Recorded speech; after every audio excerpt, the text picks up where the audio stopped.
What's up, you guys? Nomicon here, bringing you my perspective on what entertainment is bringing us. And today I'll be talking about the new adventures of Winnie the Pooh, the first of the many TV series based on the Winnie the Pooh franchise. Originally released as a book created by A. Milne and E.H. Shepard, the show first premiered on the Disney Channel on January 17th, 1988, before moving to ABC as part of their Saturday morning lineup. The show proved to be popular with children and older fans. It remained on cable television for over 2 decades. It received praise from critics, winning Emmy Awards back to back and winning two Humanitas Awards. This show was also responsible for reviving the Winnie the Pooh franchise. After the show ended, there were multiple TV shows and movie specials. A couple of them went in theaters, like the Tigger movie, Pooh's Heffalump movie, and Piglet's Big Movie. And thanks to that, it became like in the top three of the highest grossing media franchise of all time. Yeah. So yeah, it's that tied. Yeah, it's yes, ladies and gentlemen.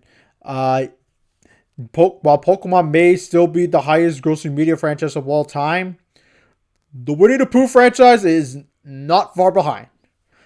The show stars Jim Cummings, Paul Winchell, Ken Sampson, Michael Goh, and Peter Cullen. The show is about Christopher Robin, who is living his everyday life with his companions Winnie the Pooh, Piglet, Tigger, Rabbit, Eeyore, Owl, Kanga, and Roo. With their big imagination, they go on various adventures and antics. There's no deep or sophisticated storyline in the show. Like, you could watch one episode of season 2 or 3 and you will not be lost at all. 99% of the episodes in this show is self-contained. For the most part, most of the characters in this show were based on the books.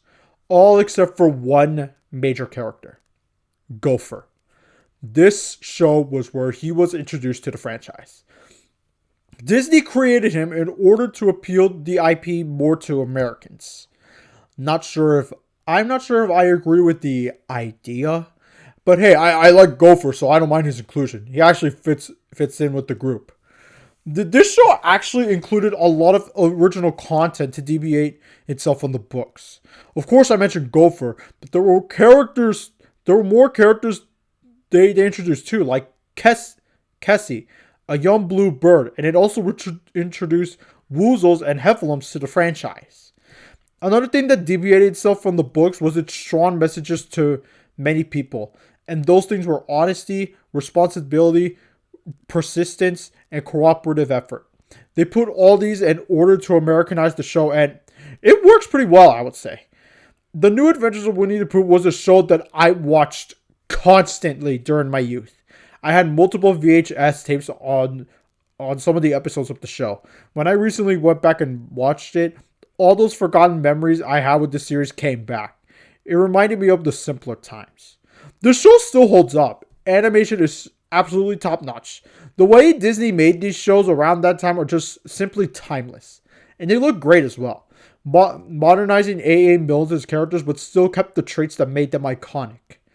The show was very successful on home media, specifically on VHS. It was frequently seen in the top 10 best-selling home media sales for over a decade. I cannot express how huge this show was at the time. This show still holds up to this very day. I still hold it as a certified hood classic. In fact, I would argue this show would have fit in the Disney Afternoon roster with DuckTales, Chip 'n Dale, and the Gummy Bears. Even though these shows have more of a story, have more storylines to be told, Winnie the Pooh just wanted to makes you relax. Animation wise, it actually would have fit. I mean, hell, Goof Troop was added a few years later in Disney Afternoon. That had more of a slice of life vibe. So yeah, the New Adventures of Winnie the Pooh, absolute classic. But if you owe it to yourself, if you have not watched it, it's every single episode is available on Disney Plus. But if you are a parent and you want to put on a show for kids, this show is a fantastic start to to give them appreciation for animation. All right. For those that have watched the New Adventures of Winnie the Pooh, did you like it? Did you hate it? Let me know in the comments down below. Make sure you subscribe to my channel if you haven't. Make sure you follow my Twitter, join my Discord server, and follow my Letterboxd and backlog down in the descriptions down below. This is Namicon, and I'll see you next time.